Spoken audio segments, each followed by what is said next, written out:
What's up, everybody? Less than 1,000 years ago, the world was visited by a series of calamities that are truly hard to imagine in our modern world. What's even harder to imagine, after you've heard what I've got to say here, is how you've never heard of this before. But I've got some answers for that too. So, look, I'm not guessing about what happened here. This is some of the only primary source surviving documents. Just to get the scale of what we're talking about here, if it was so favorable as to leave a third part of men alive in some few places, in others, it took 15 out of 16. In more, it extirpated the human race and laid waste some places as Arthemusia. You guys remember the famous city Arthemusia? No? Exactly. It's gone. In the eastern parts, departed in 1 year 23,840,000. The Venetians lost 100,000. In Florence, in 1 year, 60,000. In Germany, 1,244,000. So the places that were lucky only had a third of the people left. But they say Venice here was down 100,000 people. Now, this was 700 years ago, give or take. And you shouldn't think that there's anything primitive about this society. They didn't need cars, they had boats. They base movies like Game of Thrones off of the aristocracy at this time. But the way they've just hidden this in plain sight is they told everybody, oh, it's just Yersinia pestis, the old Black D. And since we had an explanation for it, and since that's a topic you don't really want to dig into because, hey, what is there to learn? You catch the thing and get the buboes and you check out. It's an ugly thing you don't want to know. But that's far from all that was going on at the time. There were famines. This was followed by terrible inundations, storms and tempests, by fearful meteors of flames and fire in the air. Look off in the background here, and this painter was not being allegorical with the red flames back there, nor was this one with the dark clouds and the lightning bolts. All heck broke loose about 700 years ago and changed climate zones. It changed weather patterns. They say a lush, fertile island was transformed into desert scrubland. Whole cities were toppled in major quakes while smaller villages were swallowed up, as they put it. Droughts, floods, and famines. And where it was favorable, only 70% of the city was emptied, while in others, 15 out of 16, which I'll just call that 95%.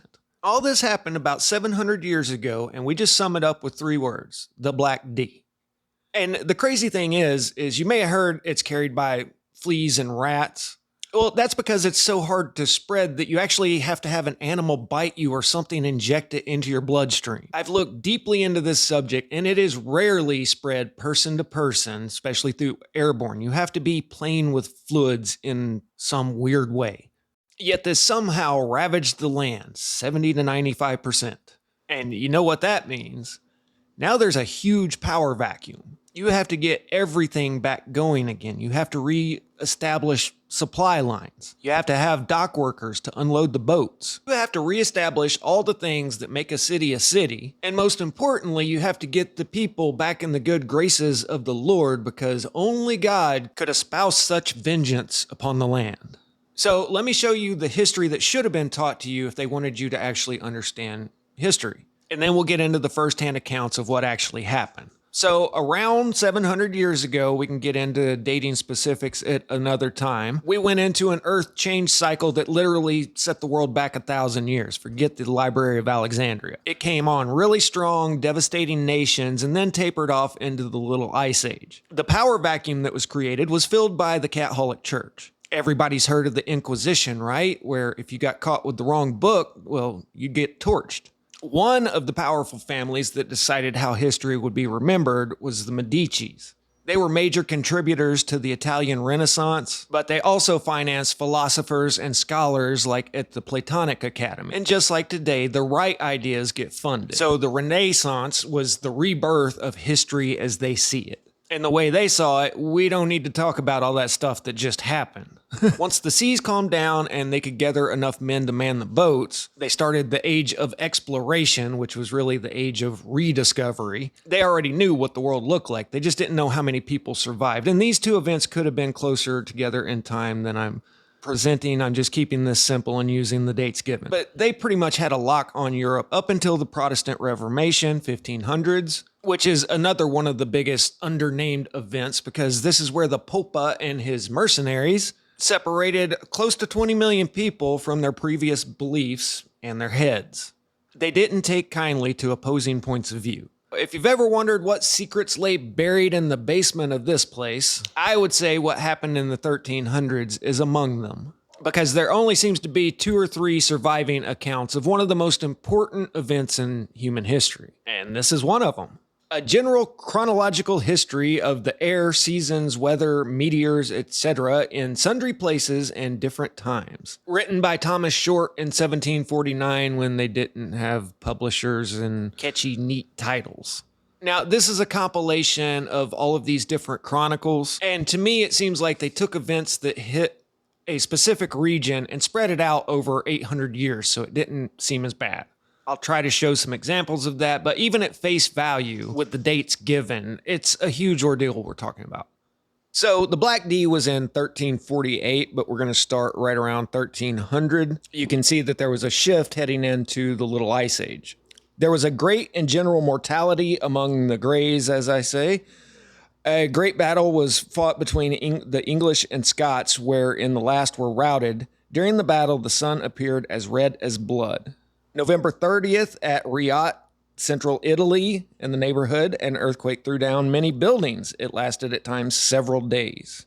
In Burgundy was a great fight or battle of dogs wherein 3,000 were all off but one. There's quite a few strange things like that happen. So the dogs all just lost it and went straight Highlander. There can be only one. In Britain and Ireland, the greatest quake had been known and followed by a prodigious large comet. December, a hurricane, then a great calm, dear and hot, so everything got stagnant air for a while. And after that, great floods. In this one year, 48 quakes. In the Passion Week appeared a comet, followed by a great affliction. I can't keep saying that word over and over, otherwise nobody will ever see this video. 1312 happened there, a great famine in Bohemia and Poland, so great and severe that children partook of the flesh of their parents and parents their children. Some fed on a bunch of archaic words for prisoners. Wolves also were so famished that they devoured all they met and fed on them. Now, this one you actually will find out there in the history webs, and it's just referred to as the Great Famine. It rained almost 10 months continually, but during July and August, the rains were incessant, so that husbandmen, farmers, could not get in the small crop they had in the ground, and what they got in, the yield from it was very small. Hence, a grievous famine in 1315, which lasted 2 years, and from it, a most mortal dysentery, so that it was drudgery on the surviving to bury the departed. Cattle and horses, being corrupted by the grass whereupon they fed, succumbed. Hence people dreaded eating their flesh. Only horse flesh was a delicate dish. The poor stole cats to eat. Criminals in gaols and jails quickly pulled in pieces and ate the fresh come-in malefactors. In December, a comet, which continued for a month, and once again, hunger so bad that they were serving up their family members. So they say that this happened in 1312 in Eastern Europe, and then in England here, 1314. It makes a lot more sense to me that this happened over the entirety of Europe. Then they go on about how there was barely any wheat, any cattle, mutton, as provisions could not be got for the king's household even. They had to start laying off their servants en masse. So, of course, they started stealing things. And I mean, you know, you can just imagine the whole nation being torn apart here. Not only horses and dogs, but men and children were stolen for the dinner table. Then there was an affliction of the cattle, and people didn't even dare touch them. An exceedingly hot and dry summer, springs and rivers failed, beasts and cattle suffered for want of drink. So that's not your normal drought. I've seen plenty of droughts, and rivers and springs don't usually dry up from them. Then finally, after a decade of all of this, the earth was then fruitful, air temperate, and the sea calm. They had a couple of years relief, and then it seemed to start all over again. 1330, a great eclipse of the sun, and for 2 months before and 3 after fell exceeding great rains. Now, look, we all just saw what happened with Hurricane Helene and the big landslides and everything else. That was only 2 days of excessive rain, and we're talking about presumably several events here where it lasted for months. There are reports that it literally washed all of the topsoil away in areas, and they had to change where their farmlands were. 1334, a prodigious inundation of the sea along the coasts, especially about the Thames, where the water broke down the banks and drowned infinite number of horses, cattle, pasture ground, and turned them into salt marshes. So a huge tsunami. At Venice was a terrible quake which overturned many steeples and palaces and caused manifold abortions. A terrible affliction ensued, which reduced the city to the last extremity and laid it almost waste, till the Senate made an invitation by a decree that as many as would come to dwell there should after 2 years be made free citizens.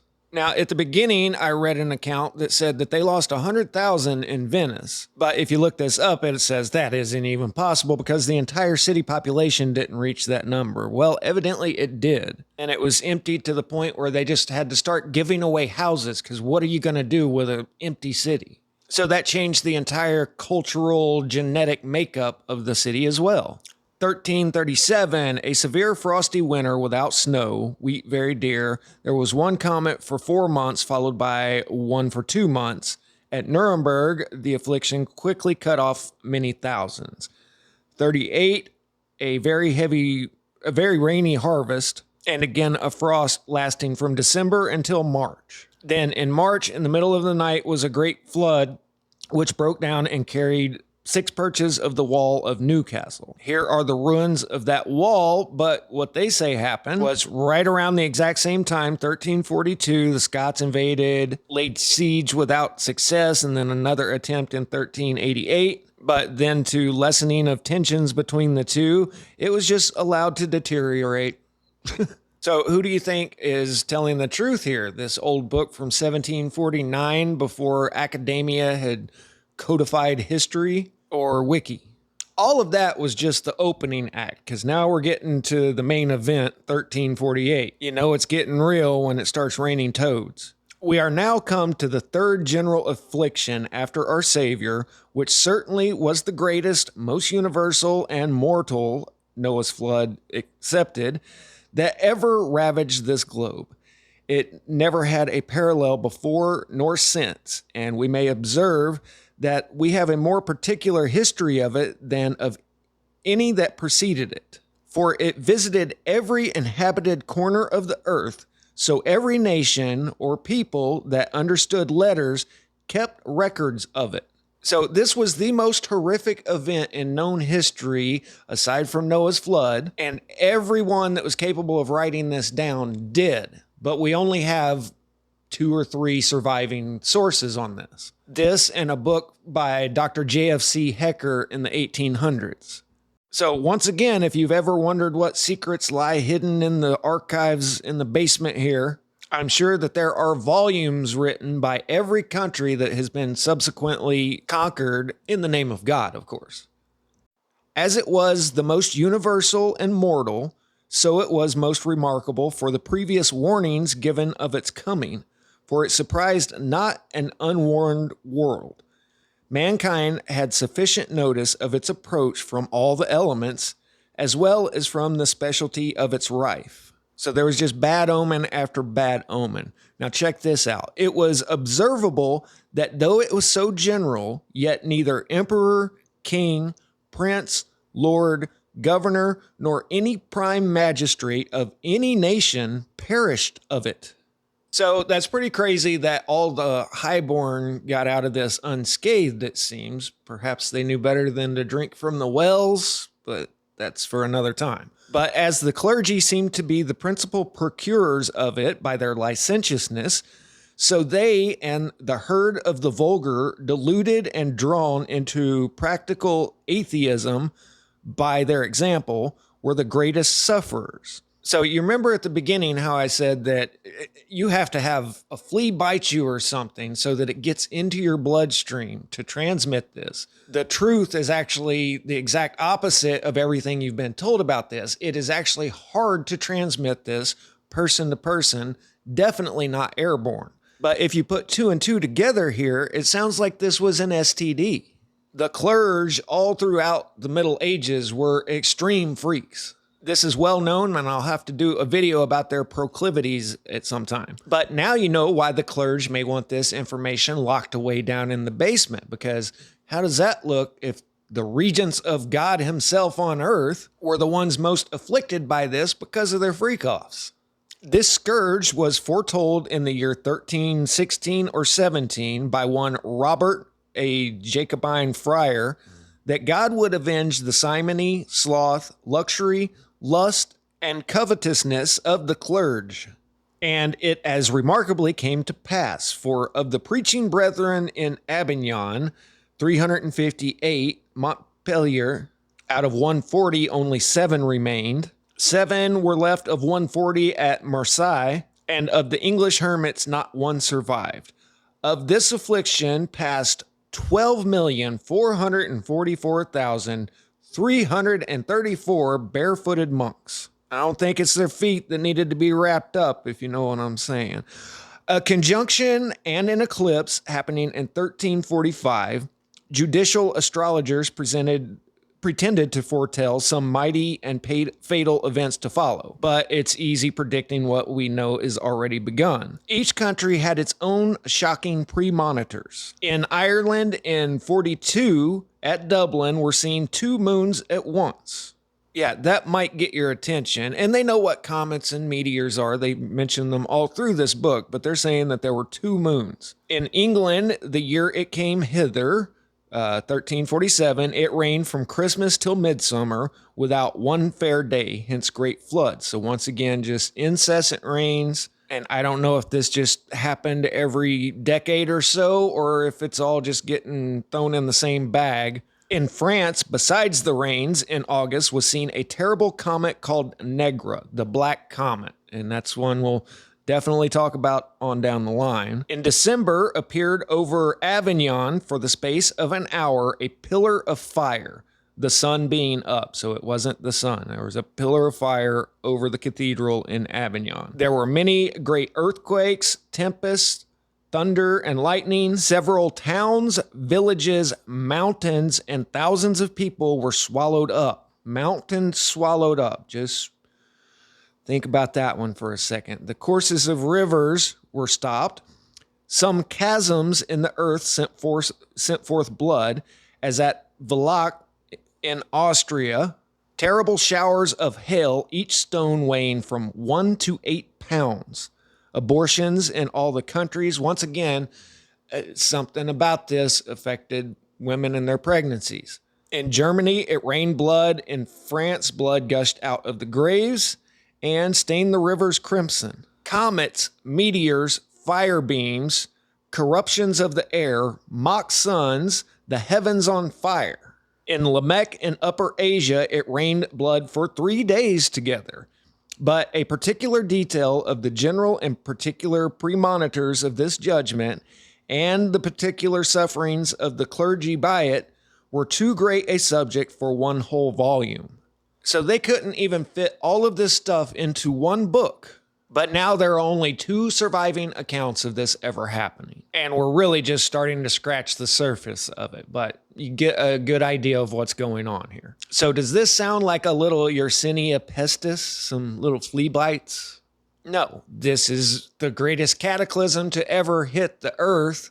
In this world age, at least. This is what ended the ancient world, in my opinion, and began our modern era. In future videos, I'll talk about how they invented the Dark Ages to spread this out over 800 years to make it sound like it wasn't that bad. But really all they did was they took all of the eastern countries of the Mediterranean and said it happened in the 536 AD events, and then the western half happened in the 1300s. It's really that simple. The clergy had an absolute lock on education for a couple hundred years, and the Protestant Reformation tried to bust away from that, and I'm sure they had some surviving knowledge of what had actually happened here. So they were eliminated en masse, and then the Jesuits managed to, over the course of hundreds of years, come to dominate academia and the colleges and teach everyone their version of history. You know that at one point in England, it was punishable by guillotine for a Jesuit to get caught teaching there. Why such a severe punishment? Because they were rewriting history. So there's a lot more to this. I know a lot of you guys have already heard me on this and know my work on it. But on the off chance this actually gets out to some new people and you're new to all this, subscribe, hit like, stick around for a while because you're going to learn a whole new history. And this isn't like most online groupthink experiments. This is all verifiable, and then everything fits into place once you understand this. There's nothing confusing at all about the last 700 years on Earth if you understand this happened 700 years ago and then got buried down in the basement here. Anyway, I hope you guys enjoyed it. I'll catch you on the next one. Static out.